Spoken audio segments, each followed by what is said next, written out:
الشيطان الرجيم بسم الله الرحمن الرحيم الحمد لله رب العالمين والصلاة والسلام على أشرف الأنبياء والمرسلين وعلى آله وصحبه أجمعين.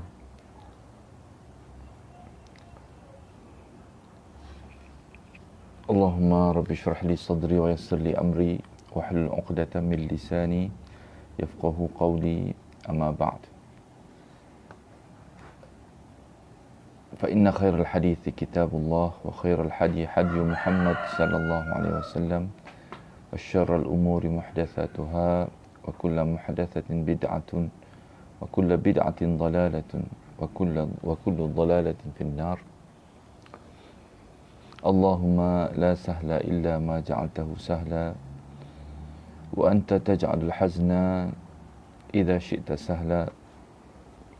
اللهم اجعل القرآن ربيع قلوبنا ونور صدورنا. Saudara-saudara yang dirahmati Allah Subhanahu wa taala. Assalamualaikum warahmatullahi wabarakatuh.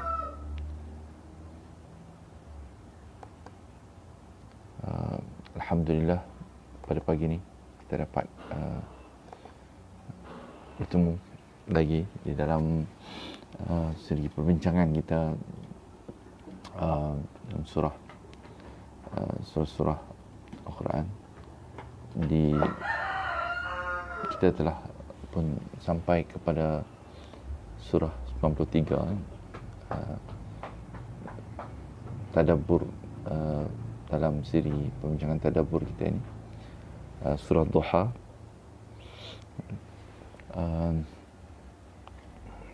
Satu perkara yang penting untuk kita pelajari daripada Al-Quran Al-Karim ini adalah selepas kita memahami tentang ayat-ayat dan juga istilah-istilah, kalimah-kalimah yang digunakan di dalam ayat yang kita bacakan. Kemudian kita juga, setelah kita memahami makna teknikal ayat dan sebagainya, yang menjadi kepentingan seterusnya adalah bagaimanakah ayat ini hendak menjadi satu panduan dalam kehidupan kita. Itu adalah bahagian kedua daripada hubungan kita dengan Al-Quran Al-Karim ni kan. Jadi bahagian pertamanya adalah untuk memahami apakah yang nak dijelaskan ataupun dibawa oleh ayat, mesej yang nak dibawa oleh ayat-ayat yang kita baca ni kan. Yang kedua adalah bagaimana kita nak mentatbikkan, kita melaksanakan tuntutan ayat ini dalam, ataupun petunjuk yang nak kita dapat daripada ayat-ayat Al-Quran Karim ini, dan juga untuk kita laksanakan dalam kehidupan kita kan. Seperti mana disebut oleh Said Qutb kan, tafsir dalam pentafsir Fidhil Al-Quran, bahawa satu rahsia daripada pengalaman ataupun perjalanan para sahabat radhiyallahu alaihim dengan Al-Quran Al-Karim ini, rahsia yang menjadikan mereka sebagai apa yang disebut sebagai generasi Al-Quran kan? Jil Qurani, generasi Al-Quran yang istimewa, Jil Quraniyul Farid kan? Generasi Al-Quran yang unik, yang tidak ada lagi seperti mana generasi ini sampai hari ini kan. apa yang menjadikan mereka unik dan juga rahsia di belakang lahirnya generasi ini adalah salah satunya adalah hubungan mereka dengan Al-Quran Karim, kan? Iaitu bagaimana mereka melihat dan memandang Al-Quran ini, kan? Al-Quran adalah, kata Syekh Qutb ini, Al-Quran adalah arahan untuk dilaksanakan, kan? Instruction for action, kan? Arahan daripada Allah Subhanahu Wa Taala yang turun melalui celah-celah langit, yang turun ke muka bumi ini, yang bagi mereka memandang ayat-ayat ini adalah arahan daripada Rabb, pencipta manusia, dan arahan ini adalah arahan kepada mereka untuk dilaksanakan. Jadi ini yang menyebabkan mereka menjadi generasi yang berbeza dengan generasi kita. Cara bagaimana mereka memandang dan melihat, bukan melihat dengan mata bila kita membaca, tapi melihat hakikat Al-Quran itu dalam kehidupan mereka, menjadikan mereka berbeza dengan kita. Mungkin ada orang yang akan mengatakan bahawa keadaan itu adalah keadaan yang biasa kerana Quran ini turun ketika mana kehidupan mereka bersama-sama dengan Rasul, kan?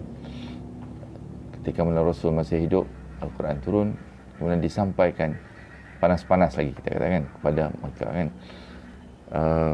Tapi sebenarnya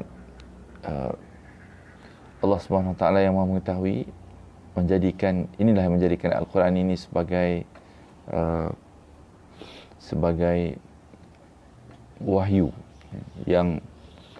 yang merupakan peringatan ataupun petunjuk yang sentiasa segar sepanjang zaman sebenarnya, kan? Bentuk-bentuk ayatnya, begitu juga khitab, kan? Kepada siapa ditujukan ayat ini amat istimewa, kan? Dia adalah wahyu, kan? Sebab itu kita dapati dalam Al-Quran ini, banyak daripada Al-Quran ini tidak disebut nama, kan? Kepada siapa ditujukan ayat itu, tapi kita memahaminya daripada konteks. Dan kebanyakan, hampir boleh katakan semua ayat-ayat ini, kan? Bukan kebanyakan lah, memang ayat-ayat Al-Quran Karim ini dia membawa mesej ataupun isu yang pasti sesiapa saja yang membaca Al-Quran Karim ini, isu itu adalah isu yang akan berkaitan dengan dia, kan? Jadi ini adalah satu mukjizat yang tidak dapat sesiapa saja yang biasa menulis tulisan-tulisan, kan? Maka dia akan memahami bahawa tidak ada siapa yang dapat menulis satu buku ataupun kitab yang seperti itu, kan? Kitab yang sentiasa praktikal dan juga setiap kali kita membacanya, kita akan merasai bahawa dia sedang berbicara dengan kita, kan? Sebab itu dan begitu juga Al-Quran ini, salah satu sifat lainnya adalah juga dia ayat-ayatnya adalah ayat-ayat yang seolah-olahnya ditujukan kepada sesiapa saja yang membaca, kan?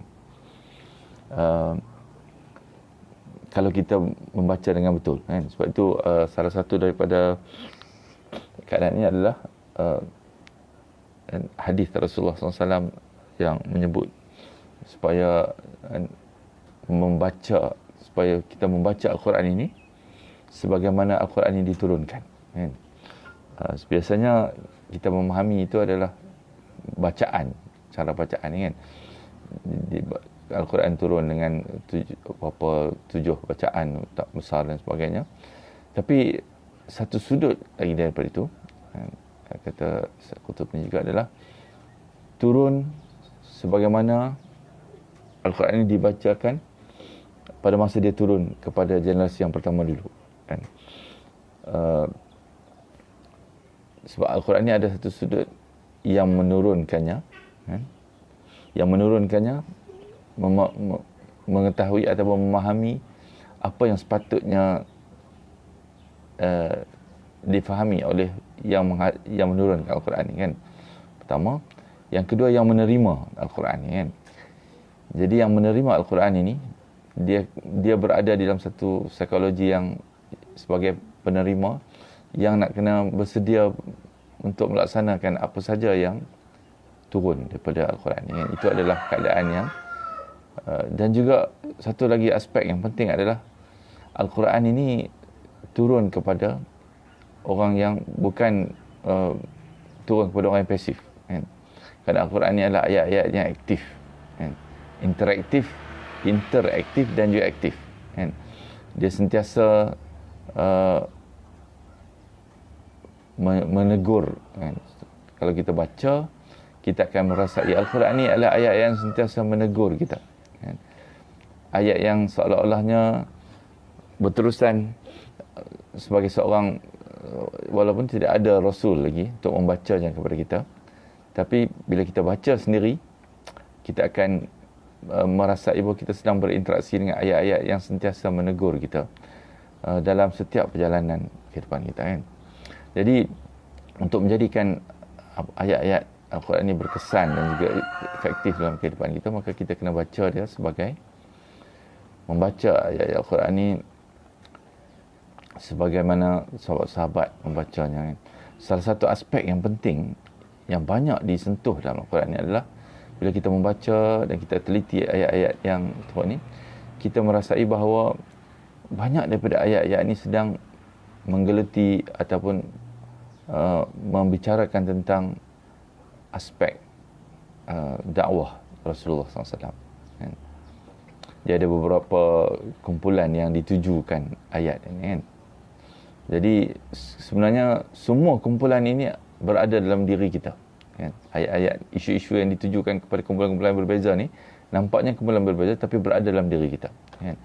Satu, ayat-ayat ni ditujukan kepada orang yang menyampaikan dakwah, kan. Contohnya dalam surah Ad-Duha yang kita sedang baca ni, ayat ni ditujukan kepada Rasulullah SAW, dan bersama-sama dengan Rasulullah SAW ni adalah generasi Al-Quran yang juga sedang memikul agenda dakwah ini, kan. Iaitu menyampaikan kepada kaum mereka ataupun mad'u, kita kata mad'u ni yang menerima dakwah ni, kan. Da'i yang menyampaikan dakwah ni. So Al-Quran ni adalah satu ditujukan khusus kepada da'i yang menyampaikan. Sebab itu ada ayat-ayat yang memberi motivasi, memberi kekuatan kepada da'i ni, kumpulan da'i ni, kan. Motivasi, kekuatan dan juga latihan, kan.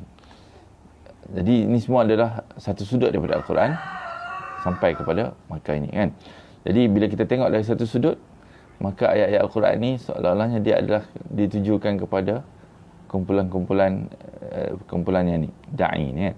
Dari satu sudut lagi, dia juga adalah ayat-ayat yang ditujukan kepada mad'u ataupun penerima dakwah ni.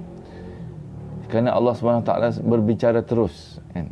Bukan melalui Rasul sebenarnya.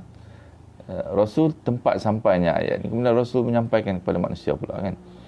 Tapi kita nak kena rasa Al-Quran ni seolah berbicara terus dengan manusia, kan. Mad'u yang menerima Al-Quran ni, kan. Jadi mad'u ini, ada mad'u yang merupakan mereka yang menerima Al-Quran ini, ada yang menentang, ada tiga kumpulan, kan. Satu yang menerima sepenuhnya, yang kedua yang menentang, kan. Di dalam surah Al-Baqarah Allah SWT jelaskan dengan jelas di awal surah Al-Baqarah tu ada 3 kumpulan kan. Yang pertama orang-orang yang beriman kan. Ulaika humul muflihun kita baca kan ayat 5 kan. Mereka lah orang yang beruntung kan. Yang kedua innal ladzina kafaru, orang yang menentang agenda Al-Quran kan. Yang ketiga orang yang masih lagi dalam keadaan tidak membuat keputusan jelas lagi kan. Mereka berada di ataupun tidak menampakkan pendirian yang jelas tentang Al-Quran ini kan. Sama ada dia tak buat keputusan yang jelas ataupun dia tidak menampakkan keputusan yang jelas tentang Al-Quran ini kan. Ini adalah kebanyakan daripada kita mungkin kita mungkin masuk di dalam kita kata kumpulan yang ketiga ni kan. Dan kumpulan ketiga ni kan, Allah SWT mengingatkan kalau dalam keadaan berterusan dalam keadaan tak jelas ni, pastinya penghujung daripada keadaan yang tidak jelas ni ialah jatuhnya seseorang tu jadi dalam kumpulan yang kedua. Kumpulan yang kedua ni dijanjikan untuk mereka ini neraka kan. Yang Allah SWT jelas. Nanti kita akan surah ni juga menangani isu yang sama kan. Nanti kita akan tengok kan, ataupun surah yang lepas lebih jelas lagi kan. Sebelum surah Ad-Duha kita ni kan, kita telah bincangkan isu yang sama juga kan. Kemudian ada juga dari kalangan mad'u ini yang menerima ni orang-orang yang kan, yang menerima dakwah ni tadi kan, satu kumpulan yang ketiga yang tidak jelas lagi, maka Allah SWT ayat-ayat ni ditujukan juga kepada mereka ini, ditujukan juga kepada orang-orang yang kafir tadi kan, menjawab kumpulan yang kedua tadi menjawab keadaan mereka yang menolak ni, tetapi dalam masa yang sama itu mukjizat Al-Quran kan, menjawab orang yang menolak ni, tapi dalam keadaan sama, masa yang sama orang-orang yang kumpulan yang pertama yang menerima sepenuhnya menyampaikan dakwah ni juga merasai bahawa ayat-ayat itu ditujukan kepada mereka sebagai motivasi kepada mereka kan. Bila Allah SWT mengancam neraka kepada kumpulan yang kedua ni, kumpulan yang pertama pun sebenarnya mendapat motivasi dan juga penjelasan pembentukan mereka, diri mereka kan. Jadi sebenarnya di kumpulan apa pun kita berada, ayat Al-Quran ni sebenarnya sesuai kan. Isu bahasa, laras bahasanya sesuai untuk ketiga-tiga kumpulan, semua kumpulan manusia yang berhadapan dengan Al-Quran ni. Itu adalah satu perkara kan. Cumanya kalau kita tidak meletakkan diri kita seperti mana para sahabat ridwanullah alaihim yang menjadikan agenda hidup mereka agenda untuk menyampaikan Al-Quran ini kepada manusia, kita akan ketinggalan dari sudut sentuhan perasaan yang disampaikan Al-Quran ini terhadap kumpulan yang pertama tu kan? Jadi kadang-kadang kita tidak merasakan bahawa Al-Quran ini sampai kepada kita kan? Setengah-setengah ayat ni kan, kerana dari sudut Al-Quran sampai motivasi kepada kumpulan yang memberi dakwah, mengajak manusia ni kan, kita akan kehilangan sentuhan Al-Quran dari sudut ini kan, sebab kita tidak meletakkan diri kita dalam latar belakang yang sama dengan kumpulan yang pertama tadi kan. Jadi insya-Allah kita, maknanya isyaratnya adalah satu sunnah besar Rasulullah SAW ini adalah yang kalau kita nak mengikuti benar-benar seperti mana Rasulullah dan sahabat-sahabat ni adalah bahawa mereka ni adalah generasi yang membawa misi menyampaikan risalah Allah SWT kepada manusia. Tak kira apa juga bidang yang mereka cuburi, pendidikan apa pun, ini menjadi satu tanggungjawab yang sentiasa terpikul di bahu mereka, dan juga mereka sampaikan juga kepada keluarga mereka, anak-anak mereka juga dibangunkan dalam acuan ataupun framework yang sama. Jadi insya-Allah ini satu perkara rahsia besar yang kita hendak juga memfikirkan, menjadikan diri kita dan juga keluarga kita semuanya untuk menjadi sebahagian daripada mereka yang sentiasa memikirkan tentang mission ini kan. Mission yang seperti mana kehidupan Rasulullah dan sahabat-sahabat dan kefahaman mereka terhadap datangnya Al-Quran ini sebagai bimbingan kan. Bimbingan dalam kepada kumpulan yang memahami hakikat ni kan. Okey, insya-Allah kita balik kepada surah Ad-Duha kita. Jadi dimulakan surah ini dengan wad-duha wal-laili idza saja.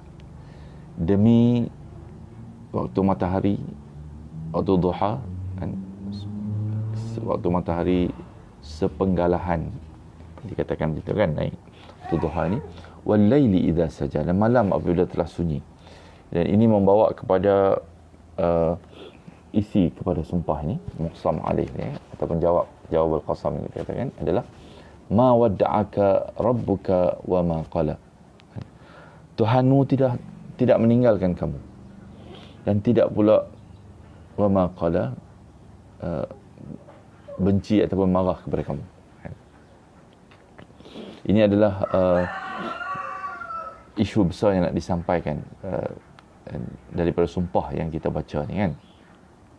Jadi poin dia adalah bahawa Al-Quran ini adalah ataupun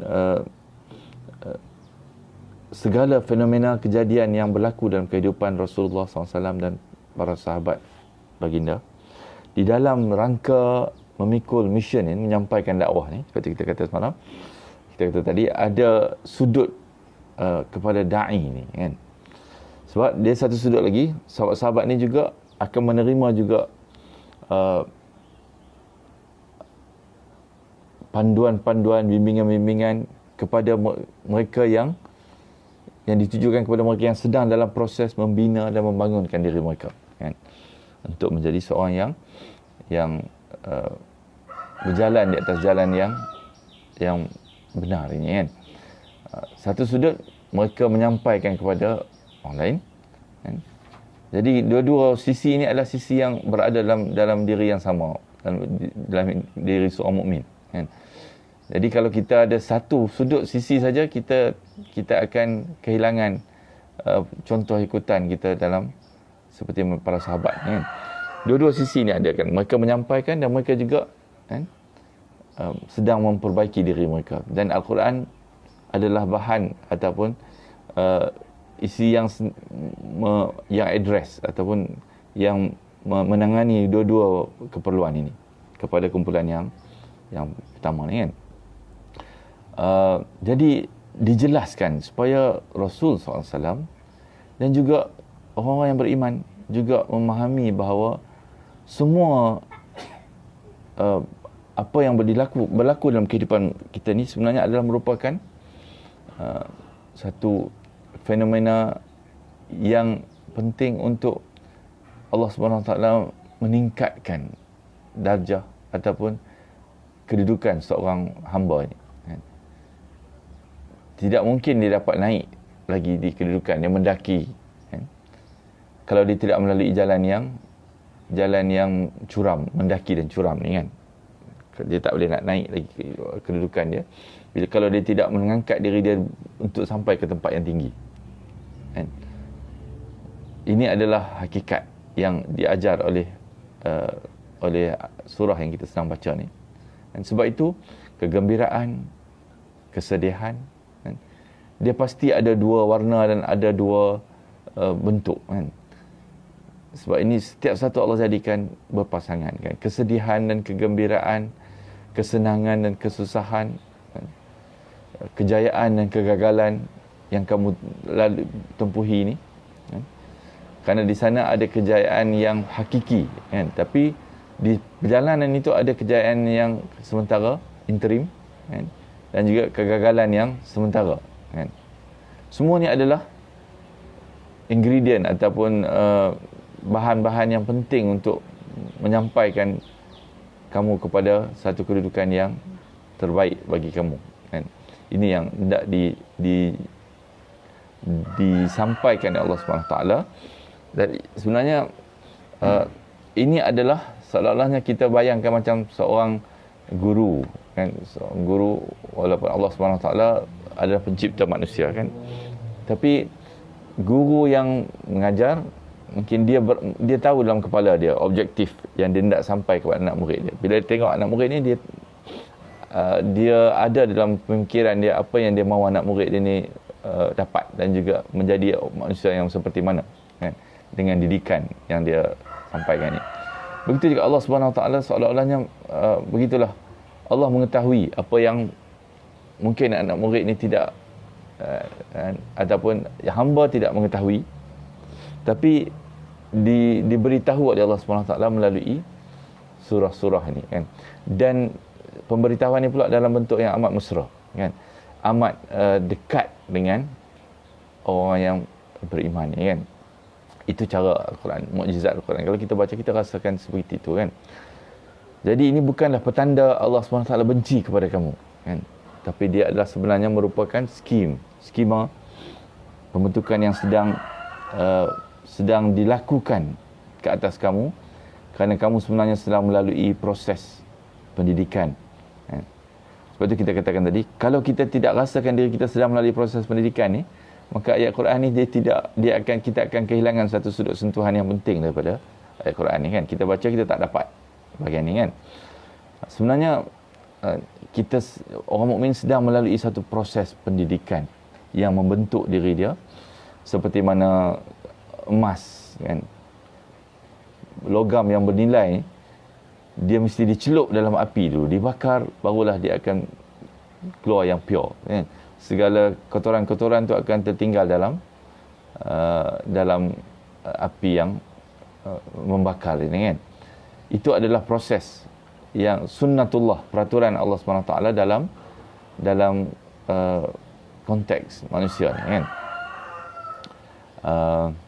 Jadi ayat ni sebenarnya adalah bentuk penjelasan yang penuh bermotivasi. Kita katakan, ma wadda'aka rabbuka wa ma qala. Tuhanmu tidak meninggalkan kamu dan tidak pula benci kepada kamu. Penjelasan yang penuh bermotivasi untuk keadaan yang melatar belakangi keadaan Rasul dan juga orang yang beriman ketika itu. Sebab itu kita kata surah ni dia turun di tahap ketika mana tekanan semakin berat kan? Tahap advance dakwah Mekah kan, di Mekah kan? Dan jangan sekali-kali kamu merasai bahawa Allah SWT telah meninggalkan kamu, ataupun Allah tidak pedulikan kepada kamu kerana terlalu banyak urusan. Kalau manusia macam tu kan, dia telah lalai. Mungkin kalau anak murid ni seorang guru yang dia hormati dan dia jadikan pembimbing dia, yang dia akan mengharapkan guru ni dia selalu tidak lupakan dia kan. Buat apa-apa pun, merancang, mengajar dan sebagainya, ada dalam kepala dia kan. Tapi ada banyak masa mungkin guru, sebab dia ada banyak anak murid, dia akan lupa kan. Tapi Allah SWT menjelaskan, Allah tidak begitu. Allah tidak pernah lalai dan sentiasa ada perancangan kepada kamu yang kamu sedang melaluinya. Ini adalah hakikat yang kamu kena fahami kan. Jadi bersabar dan juga laluilah dengan penuh kefahaman apa yang kamu lalui. Sebab apa kan, walal akhirati khairun laka minal ula. Apa yang kamu sedang lalui ini, walal akhirah, yang kemudian hasil yang kamu akan sampai nanti, khairun laka minal ula, pasti lebih baik daripada permulaan. Sebab itu perjalanan ini juga sunnah, yang peraturan Allah SWT yang mesti akan berlaku kepada orang-orang yang beriman ni, pasti kan, tanpa pengecualian lagi. Apa yang akan kamu dapat nanti lebih baik daripada apa yang akan kamu dapat sekarang. Bukan mesti dari segi kebendaan kan, fizikal. Bukan mesti duit kamu akan makin bertambah, kekayaan kamu akan makin, hidup kamu akan lebih senang dari segi kebendaannya sebab kamu dapat banyak lagi duit. Tak, tapi kebaikan ini adalah kebaikan dalam bentuk perasaan yang merasa puas kan. Sebab tu Allah SWT surah ayat 5 pula, kan, dia kata wala sawfa yu'tika rabbuka fatarda, dan kelak Tuhanmu pasti akan memberi kurnianya kepada kamu, lalu hati kamu menjadi puas dengan fatarda, kamu akan meredai, kan. Ini satu rahsia yang besar yang diajar oleh Allah SWT dalam kilatan ayat-ayat ini, bahawa tidak mesti, kan, kemudian hari kemudian lebih baik itu dengan kamu dapat banyak duit lagi, ataupun kamu akan jadi kaya lagi, ataupun kamu akan ada pakaian yang dulu miskin, tak ada pakaian yang elok, kemudian pakaian kamu akan pasti akan jadi lebih elok, kan. Apa yang kamu nak impikan, nak rasa dalam hidup, pasti kamu akan dapat nanti. Tak mesti, kan. Tapi kunci ataupun kebaikan akhirah, walal akhirah tu, akhirah ni sebenarnya maksud dia adalah kemudian, kan, dalam bahasa Arab. So ada juga tafsir ini sebut hari akhirat. Hari akhirat tu lebih baik daripada dunia. Itu satu aspek. Tapi akhirah ni, ukhra ni mana yang kemudian. Akhirah ni yang datang kemudian.